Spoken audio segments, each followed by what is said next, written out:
As you know, PayPal's POS isn't PayPal here anymore. So they upgraded to the Zettle and I decided to get it. So let's unbox it before we start using it. You've seen the previous video where I ordered the PayPal Here app. Took about 4 or 5 days, didn't take that long. So now we're gonna open it to see what it looks like when you get a PayPal Zettle. I hope I said PayPal Zettle earlier. This is the new PayPal card reader. We're no longer using PayPal Here.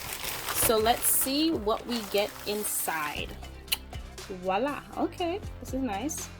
So PayPal, well, Zettle Reader 2 by PayPal.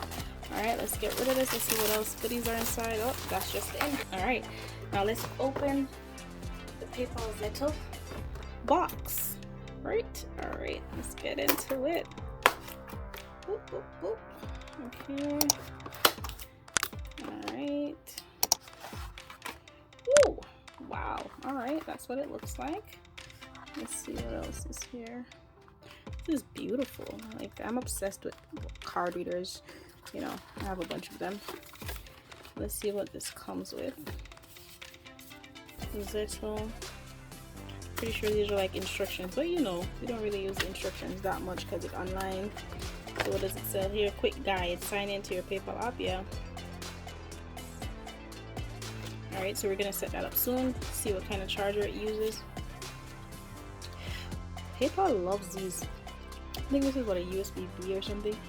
PayPal card readers always use these. I don't think the last card reader had a USB-C, but they've been using this for a while, and I can say I appreciate it.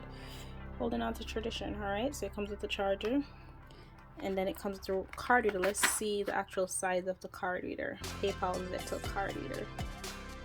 All right. Wow, this is thick. You know, I actually thought it was gonna be slim, but compared to the PayPal Here, it's bigger. As you can see, much bigger, and about the same thickness, but a bit thicker. Still compatible, still can take wherever you want. I appreciate this because this, you know, they could pay with their watch, their phone. All right, do I have to take this out?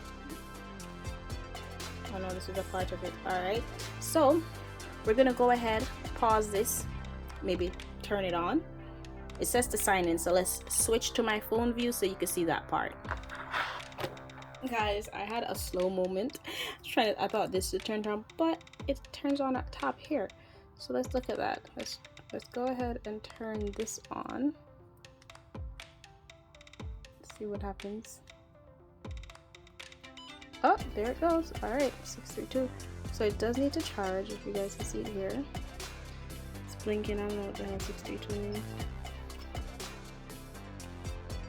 It also has a very basic interface. So we're gonna pair the card reader. All right, let's get into that. Oh, I use my location in order to pair.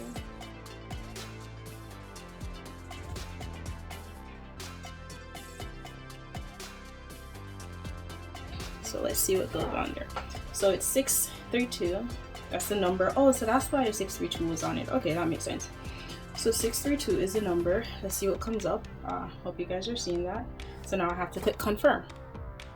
Right? Can you guys see that here? See that? Okay. So now I'm gonna click the tick button for the code. Card reader connected. And now it's active. So now it says please wait. I'm not sure what that means, but let's wait for it to do what it's doing. And then we continue. Oh, okay, there it goes.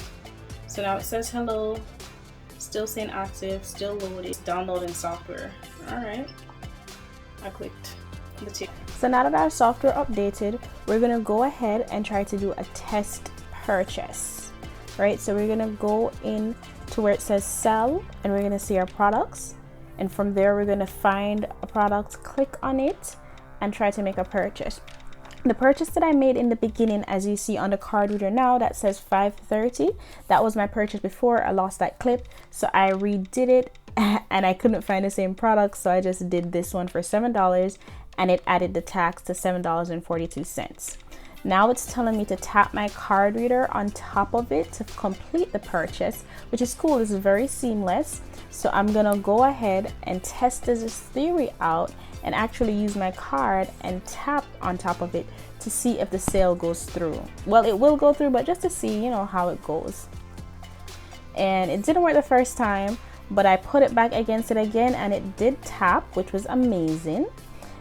And it was seamless. It was less than, it took a couple seconds, very convenient. So now as it's completed, it asks, how do I want my receipt? Do I want my receipt emailed to me, texted to me, or printed?